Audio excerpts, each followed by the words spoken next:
Morning glory and evening grace, America. It's Hugh Hewitt. As I said last hour, the stunning story of the day is that the FBI says they can recover at least some of Hillary Clinton's intentionally deleted emails.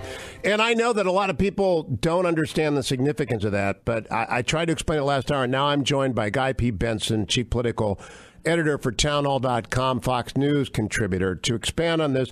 Guy, welcome. It's good to talk to you. I haven't talked to you since Alaska. I hope you traveled home safely and that you've recovered from your adventures. Absolutely, and it was a totally memorable event, the Hugh cruise, so thanks for having me on it. It's great to be back on the show. Good to talk to you. Now, yesterday, Chris Christie said on CNN, imagine if I had, in the middle of the bridge thing, told everyone all my private emails had been erased. What would have happened to me? And I thought, that is perfect. Now we find out they're not gone. How significant is this story? Well, it is very significant, and just breaking in the last hour or so, Hillary Clinton gave a press conference earlier where she was pressed on the question of whether or not she was the one who had her server wiped, if she did, if she ordered it. And the way she answered, or rather didn't answer the question, was painful. She's generating some very bad headlines. She sort of cut the press conference off short, lots of shrugging, bulging out eyes, pretending like she didn't understand the question. At one point when the reporter drilled down and said, "Did you wipe the server?" she actually said, "You mean with a cloth or something?" That is unbelievable. She's not that obtuse. And he was simply trying to ask her, did you order, as the principal who had ordered this thing to be set up, because she said, my private email should remain private. He said, did you order it? Were you responsible for it being wiped clean? And she absolutely would not answer the question. The answer is obviously yes. Guy Benson, 53 seconds ago, Philip Rucker of the Washington Post tweeted out, Hillary Clinton won't say if her server was wiped clean in testy exchange with reporters at Post-Roz reports. The reason I point this out, Eugene Robinson, a liberal columnist, accused her of stonewalling this morning. Bob Woodward compared her emails to Nixon tapes yesterday. This is not the vast right-wing conspiracy that's doing that. This is the mainstream media. Well, it's not just the mainstream media. The entire reason the FBI, cough, cough, the FBI is investigating the situation is because it was referred to the Obama Justice Department by Obama inspectors general from two different agencies. So unless the Obama administration and the mainstream media and her Republican critics are all part of the right-wing conspiracy, that line doesn't wash. Saying it's all a political game makes absolutely no sense. And when she puts on a performance like she did today, I mean, she has had weeks to prepare for questions about this. She knows, she has to know what some of the questions are. Now, she's trying to keep various lies afloat, and I've written at Town Hall extensively debunking or just using evidence to prove that at least 6 claims that she has made about her email server have been verifiably proven to be lies. So I understand there's probably some pressure there when you're trying to keep all of the lies straight and remember what the public has and what the media has and what they don't yet. But when she is asked a question about whether or not she had the server wiped, if she was responsible for that, and she steadfastly refuses to reply in a straightforward way. Yeah, we've got some audio. We've got some audio of that right now. Let's play it for your reaction. Here's Hillary Clinton minutes ago. That's all I could say. I'm not, I have no idea. That's why we turned it over. You were in charge of it. You were the official in charge. Did you wipe the server? What, like with a cloth or something? Well, no. I don't know how it works digitally at all. I do not have any. Ed, I know you want to make a point. What do you think, Guy Benson? I mean, it's brutal, and it's more painful to watch.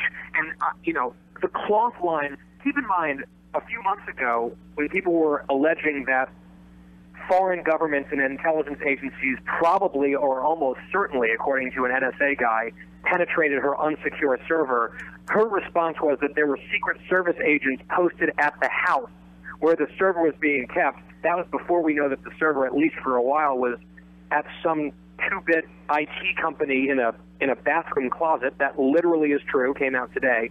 But she thought that a guy with a gun standing next to a server is what stops a hack, or at least that's what she pretended to believe.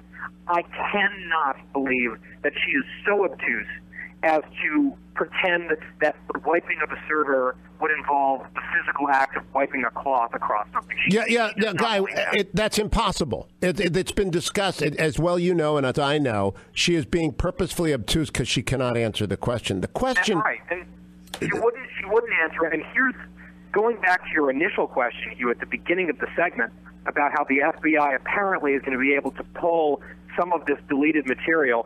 She and her team went out of their way, first of all, to set up this server in advance of becoming Secretary of State with the exact intention and knowledge that the goal would be to have full control over what emails would ever see the light of day to the public. And that is why they deleted 30,000 emails. They tried to permanently destroy those emails by wiping the server, but because of it seems like they migrated the data from one server to another, at least on one occasion, and because of that, there seems to be at least some duplication with both NBC News and an ABC News over the weekend reporting that these emails are somewhere. And again, one of the problems for her is she has made a whole series of ironclad assertions about her emails, many of which have been disproven. If we can further disprove, if among those quote-unquote permanently wiped emails that she tried to destroy forever, if we discover any of them were work-related or had classified material beyond the Sidney Blumenthal emails that she did not turn over, that just digs this hole even deeper for her. This is a very serious problem for Hillary Clinton and her campaign. No, and I want to stress something. Even if they never find one more email, we already have enough to prove an 18 U.S.C. 1924 assumption of criminality, meaning that knowingly setting up the server and knowingly receiving what you ought to have known were classified materials. There are 305 instances already reported. There's a hearing on Thursday about Huma and Cheryl Mills's emails before Judge Emmett Sullivan, who, by the way, is a President Clinton appointee, not a President Bush appointee. That's bad enough, but this is a different level entirely. So my question is, if you're Joe Biden, well, actually, two questions, Guy. If you're on Team Clinton, what's the feeling in the pit of your stomach tonight? And if you're on Joe Biden's political team, what do you tell him, the vice president? Well, if you're on Team Clinton, all you have to do is log on to Twitter and look at the screen grabs of Hillary Clinton's facial expressions as she's trying to fend off these questions and flailing before the media. This looks like a woman who is under siege, who knows that she's guilty, and is at a loss for what to do next. There is a look of panic and confusion in her eyes, and that cannot sit well if you're on her team. If you're on Joe Biden's team or Bernie Sanders' team, I do have a question. When will Bernie Sanders indicate that he's serious about winning the nomination by actually attacking Hillary Clinton on substance? You know, I got to break in and tell you, you're so right. The Hill has a story. Clinton pulls plug on testy presser over server questions, and she's wearing this orange thing, and she's got to look like she just witnessed a car accident.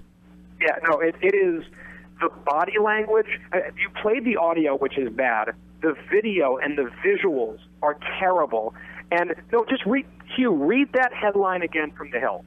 The headline from the Hill, I have to go back here and find it again, it's a tweet. Clinton pulls plug on testy presser over server questions. I mean, think about how damaging this combination of factors is. What she said is absolute dissembling nonsense, and transparently so to average people. The photo, the image of her with her arms up like, who me, with this sort of terrified, guilty person look on her face, and then a headline like that from a nonpartisan mainstream media source like The Hill, where she is yanking the plug because she can't handle reporters' question about this exact email issue that has been dogging her now for months. I mean, she is a deeply, deeply flawed candidate, and that's why if you're Team Joe Biden, you've got to be thinking, who knows what other shoes are going to drop? Who knows what type of performance she'll turn in next time she gets sustained questions about any of this? This is a woman who could potentially implode, and events and facts around her that she's trying to disguise could eventually sink her at any moment. There has to be a backup plan. Right now, the backup plan is an unelectable Bernie Sanders. There is every reason to get into this race. Every Democrat in America who holds elected office is right now worried about being pulled into the whirlpool that is Hillary Clinton. Yeah, I mean, I think that's right. And when you run through the list, she said that she set the server up for convenience so she could only have one mobile device to simplify her life. And we now know that she used at least 2, probably 3 mobile devices. So that made no sense. All right, stick through the break, Guy. I got to go to break. If I can hold on to you, by the way, Guy Benson will be joining me at the Reagan Library for the pre and post show after the GOP debate hosted by CNN, in which I am participating, moderated by Jake Tapper and Dana Bash, and I are asking questions. So I'm going to be breaking away from my show and turning it over to Guy Benson and coming back to my after-show with Guy Benson.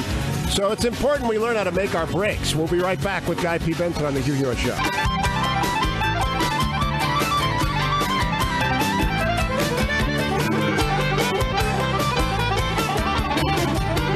21 minutes after the hour, America. It's Hugh Hewitt with Guy Benson. Guy, in my new book, The Queen, I wrote it. I finished it 4 months ago, but I repeatedly warned in it that the server could be her undoing. I said, next to Benghazi, it was her biggest problem. And on page 26, I say, look, if someone's got these emails, it's going to make W's DUI in 2000 seem like a very small speed bump. Here is a minute and a half of what Mrs. Clinton said an hour ago. Arguments. You're saying that the FBI believes that you tried to wipe the entire server. Did you try to wipe the entire, so that there be no email, no personal, no official, wipe the whole thing? Well, my personal emails are my personal business, right? So we went through a painstaking process and turned over 55,000 pages of anything we thought could be work-related. Under the law, that decision is made by the official. I was the official. I made those decisions. And as I just said, over 1,200 of the emails have already been deemed not work-related. Now, all I can tell you is, in retrospect, if I'd used a government account and I had said, you know, let's release everything, let's let everybody in America see what I did for 4 years, we would have the same arguments. So that's all I could say. I'm not, you know, I have no idea. That's why we turned it over. What, like with a cloth or something? Well, no. I don't know how it works digitally at all. I do not have any. All right, Guy, I want to count for you a number of lies. We went through a painstaking process. Then she ought to be able to tell us what it is. I was the official under the law to make those decisions. No, she wasn't once she left. That's all I have. I learned. I have no idea. I don't have any idea of the digital. It's like 5 lies in 50 seconds. Well, I mean, she is trying to pretend like, we've done everything that we were supposed to do. My private stuff should remain private, and I'm in the clear, and I have no idea. All this technical jargon, I don't quite understand that. Stop asking these annoying questions.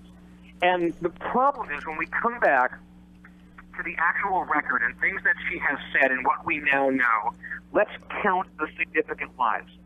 Lie number 1, she set up the entire server just for the convenience of using one mobile device. And we subsequently discovered that she used multiple devices, which totally blew up her excuse for setting this thing up in the first place. Lie number 2, her lawyers told Trey Gowdy's committee that Mrs. Clinton only used a single account or email address on her server to do official business while at the State Department. And we now know that she used at least 3 separate accounts or email addresses while she was there, including one that they claimed didn't exist until after she had left office. That was not true. We have emails from her from that address while she was at the Secretary of State position. Lie number 3, she said, I followed every rule, every guideline. In fact, I went above and beyond what was required of me in terms of archiving and records keeping.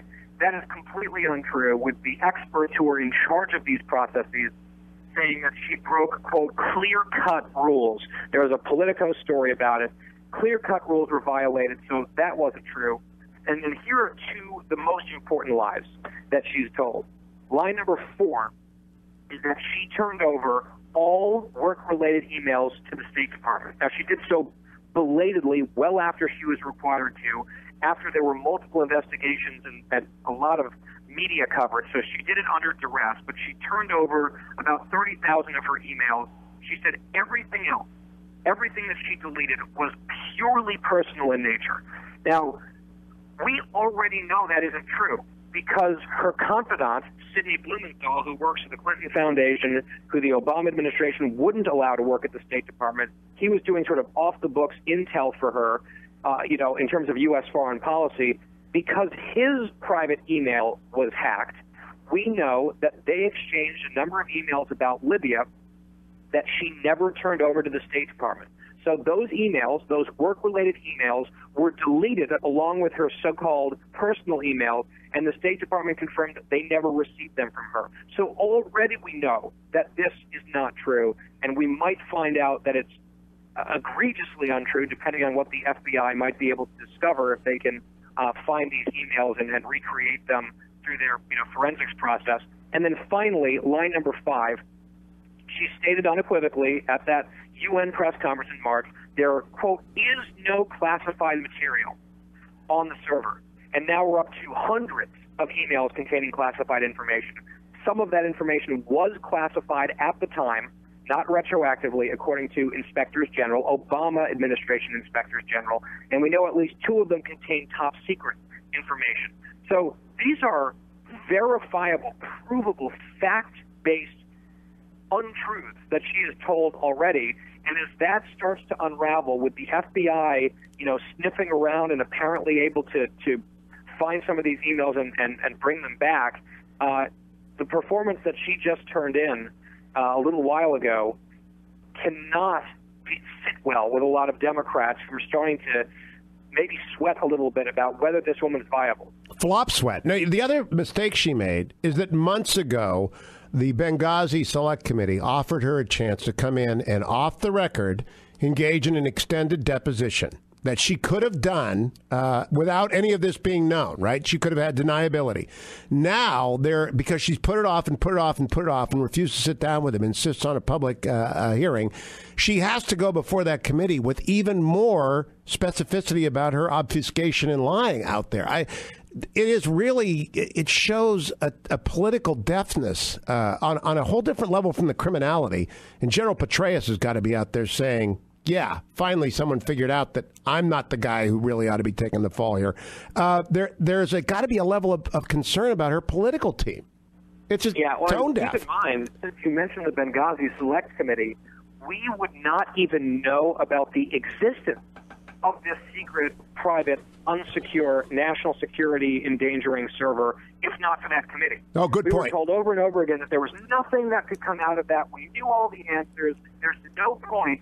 And you sort of wonder, what did Democrats, what were they really objecting to? What truth did they not want to be uncovered? And here, this is a big one. It was Trey Gowdy and his group that unearthed the fact that she was using this off-the-book server, and that is it's sort of unspooling before our eyes. And, as she was standing at that podium, interacting with that reporter, dodging questions, refusing to answer whether she was the person, right there, she said, I was the official in charge. And he said, okay, you were the official in charge. Did you decide to wipe the server? And that's when she reaches into the desperation bag. I got to tell you what Hillary Rosen, her operative, said on CNN moments ago. She's damned if she does, damned if she doesn't. What happened, happened. That's just pure stonewalling, Guy Benson, 45 seconds. That's nonsense talk. But, that is completely unresponsive, much like her answers at that press conference. They do not have good answers to these questions because the good answers don't exist. There are only bad, truthful answers. There's only obstruction of justice. There's only wiping the server. There's only classified information. There's only recklessness with the national security. Guy P. Benson, we'll keep checking in at townhall.com. You're all over this story as per usual. Thank you, Guy. Coming right back.